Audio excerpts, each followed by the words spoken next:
Pour réaliser un transfert entre deux dépôts, sélectionnez le menu Logistique, puis cliquez sur Mouvements.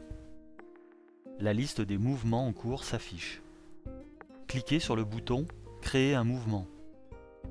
Une fiche vierge s'affiche. Sélectionnez le type de mouvement souhaité, par exemple Entrée, pour réaliser une entrée en stock sans passer par une commande d'achat à un fournisseur. Il suffit ensuite de sélectionner le dépôt cible, dans lequel vous voulez enregistrer l'entrée, puis de sélectionner l'article et la quantité entrée. Vous pouvez également faire une sortie de stock sans passer par une facture ou une livraison.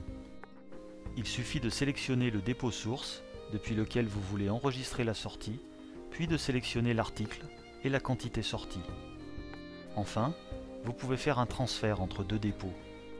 Sélectionnez le dépôt de départ pour la sortie et le dépôt d'arrivée pour l'entrée.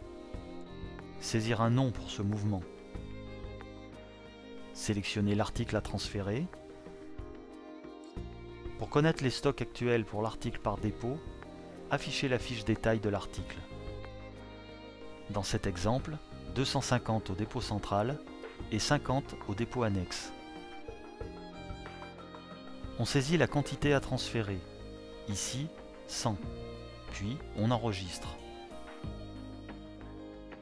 À la validation, le transfert devient effectif. Dans la fiche détail de l'article, le transfert a bien modifié les quantités entre dépôts. Pour avoir plus de détails sur ces mouvements, sélectionnez le menu Logistique et cliquez sur l'option Stock. On reprend notre exemple de carreau 30 par 30. On peut voir qu'il y a eu un transfert en sortie de -100 dans le dépôt central. Dans le dépôt annexe, il y a un transfert en entrée de 100. Le stock de cet article dans le dépôt annexe est maintenant de 150. Dans le dépôt central, le stock est passé de 250 à 150.